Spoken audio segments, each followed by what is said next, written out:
खैबर तोरखम तिजारती गुजरगाह दो तरफ़ा तिजारत के लिए खोलने की तैयारियां। कस्टम्स हुक्काम के मुताबिक कल तक किसी भी वक्त तोरखम तिजारती राहदारी दो तरफ़ा तिजारत के लिए बहाल हो सकती है। कार्गो गाड़ियों की क्लियरेंस के लिए स्कैनर भी नस्ब किया गया है। मजीद अहवाल बता रहे हैं तोरखम में कस्टम टर्मिनल के सामने मौजूद हमारे नुमाइंदे उमर शनवारी। तोरखान सरहदी गुजरगाह तिजारत के लिए खोलने की तैयारियां मुकम्मल कर ली गई है। कस्टम ज़राए के मुताबिक आज या कल किसी वक्त भी तोरखान सरहदी गुजरगाह दो तरफा तिजारत के लिए बहाल हो सकती है। कल से यहाँ पर कस्टम मामला तैनात कर दिया गया है, जबकि स्कैनर भी नस्ब किए गए। इम्पोर्ट एक्सपोर्ट जो स्कैनर है वो भी नस्ब कर दिए गए।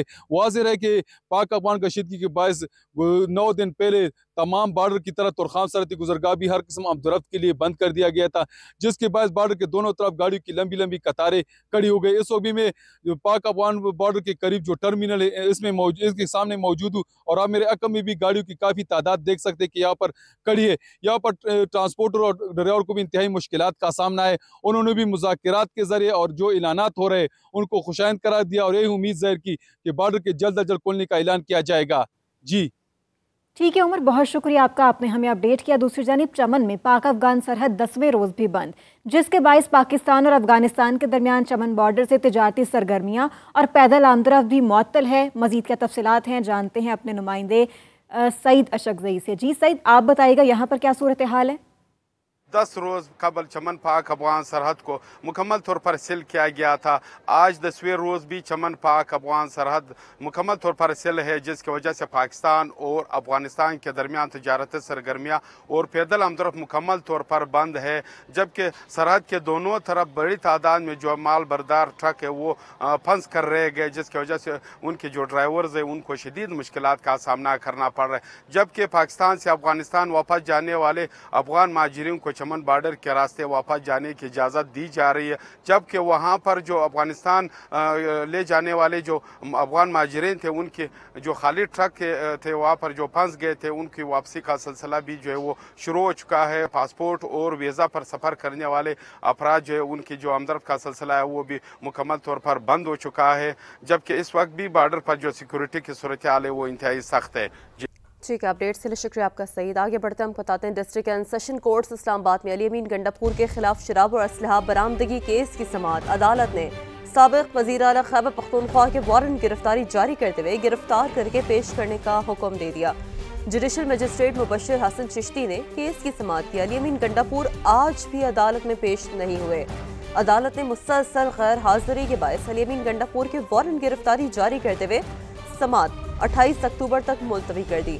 साबिक वज़ीर आला KP के खिलाफ थाना बहारा कहू इस्लामाबाद में मुकदमा दर्ज है।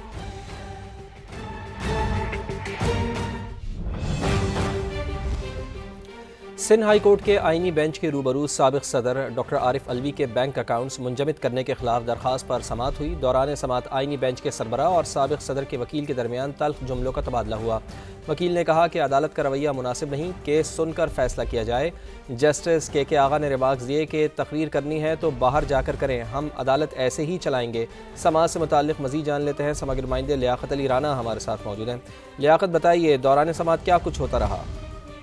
देखिए, साबिक सदर आरिफ अलवी और उनके अहले खाना की तरफ से बैरिस्टर अली ताहिर आज अदालत आईनी बेंच के रूबरू पेश हुए। अदालत ने कहा कि चूंकि तफ्तीशी अफसर नहीं है इसलिए समाअत मुलतवी कर देते हैं, जिस पर बैरिस्टर अली ताहिर का कहना था कि अदालत का रवैया जो है वो मुनासिब नहीं है, इस केस का जल्द फैसला किया जाए, क्योंकि साबिक सदर और उनके जो अहले खाना है बैंक अकाउंट मुंजमद होने की वजह से शदीद परेशानी का उनको सामना है। जिस पर जस्टिस KK आगा ने रिमार्क देते हुए कहा कि आप अगर किसी को मुतासिर करना चाहते हैं तो बाहर जाएं और बाहर जाकर तकरीर करें, जिस पर बैरिस्टर अली ताहिर ने कहा कि अदालत का रवैया मुनासिब नहीं है, इसलिए फौरी तौर पर फैसला होना चाहिए। लेकिन जस्टिस KK आगा ने कहा कि हम समाअत मुलतवी कर रहे हैं, सबको सुनकर फैसला करेंगे, सबको सुनकर फैसला करेंगे। बहुत शुक्रिया आपका। पंजाब असम्बली में मुबैना गैर कानूनी भर्तियों का मुकदमा। लाहौर की एंटी करप्शन अदालत ने साबिक वज़ीर आला परवेज इलाही समेत दीगर पर फर्द जुर्म आयद करने का फैसला कर लिया। एंटी करप्शन अदालत के जज जावेद इकबाल बड़ाइश ने गुज़िश्ता समाअत का 3 सफ़ात पर मुश्तमिल तहरीरी हुक्म जारी कर दिया। अदालत ने तहरीरी हुक्म में लिखा कि चौधरी परवेज इलाही की 1 रोज़ा हाजिरी मुआफ़ी की दरख्वास्त दायर की गई और निजी अस्पताल का मेडिकल सर्टिफिकेट पेश किया गया। चौधरी परवेज इलाही की एक रोज़ा हाजिरी मुआफ़ी की दरख्वास्त पर प्रोसिक्यूटर ने एतराज़ आयद किया। कहा अभी इस मुकदमे में फ़र्द जुर्म आयद नहीं हुई। प्रोसिक्यूशन ने अदालत से बरीयत की दरख्वास्तों पर दलाल की मोहलत की इस्तदा की। अदालत ने दलाल तलब करते हुए समाअत 6 नवंबर तक मुलतवी कर दी। MQM का रोड कटिंग के पैसे की तहकीकात का मुतालबा। अपोजिशन लीडर अली खुर्शीदी बोले वज़ीर आला सिंध रोड कटिंग की मद में अरबों रुपए की करप्शन की तहकीकात कराएं। जमात इस्लामी 6000 गलियों का पैसा लेकर सिर्फ 6 गलियों का इफ्तिताह कर रही है। जमात इस्लामी ने कराची पर सौदा किया। जमात इस्लामी ने MQM का हुकूमत पर दबाव ख़त्म कराया।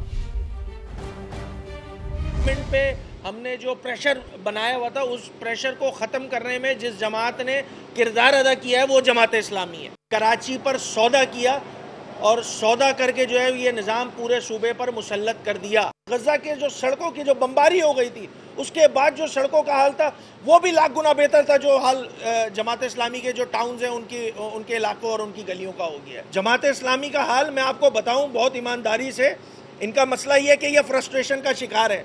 गजा में अमन हो गया है तो अब इनके चंदे के डब्बे पे जो है कपड़ा लगाना था अब ये बंद हो गए इनके। फिर रोड कटिंग के वो पैसे जो इनके पास पड़े हुए हैं, 6000 गलियों का पैसा रख के 600 गलियों का इफ्तिताह कर रहे हो। कराची की आवाम को बेवकूफ समझते हो। मेरी वज़ीर आला सिंध साहब से डिमांड होगी, इतना बड़ा स्कैम है ये रोड कटिंग के पैसों का, उस पे जो है वो लोकल गवर्नमेंट कमीशन के थ्रू जो है वो इंक्वायरी करवाई। और अब ये जानिए कि वज़ीर आज़म शहबाज शरीफ आज IT प्रोग्राम का बाकायदा इफ्तिताह करेंगे। प्रोग्राम का मकसद जदीद टेक्नोलॉजी की तरक्की, डिजिटल मईशत के फ़रोग़ और नौजवानों को डिजिटल दौर के तकाज़ों से हम आहंग करना है। इफ्तिताही तकरीब इस्लामाबाद में होगी। वज़ीर आज़म तकरीब में डिजिटल पाकिस्तान के विजन पर रोशनी डालेंगे। प्रोग्राम का मकसद जदीद टेक्नोलॉजी की तरक्की और डिजिटल मईशत को फ़रोग़ देना है। नए IT प्रोग्राम से नौजवानों को डिजिटल दौर के तकाज़ों के मुताबिक तरबियत फराहम की जाएगी। मंसूबे से नौजवानों के लिए रोज़गार के वसी मौक़े मैसर आएंगे।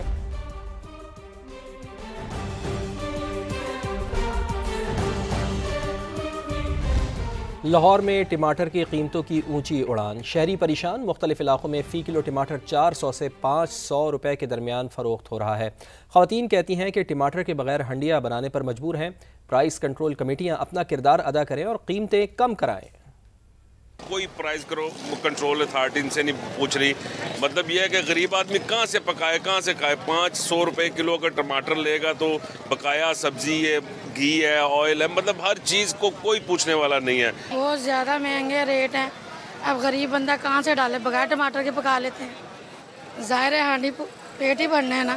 दही का इस्तेमाल करना 400 रुपये किलो, 300 रुपये किलो, कच्चे और नई मतलब के नहीं है। जो सही है वो 400 से कम नहीं है।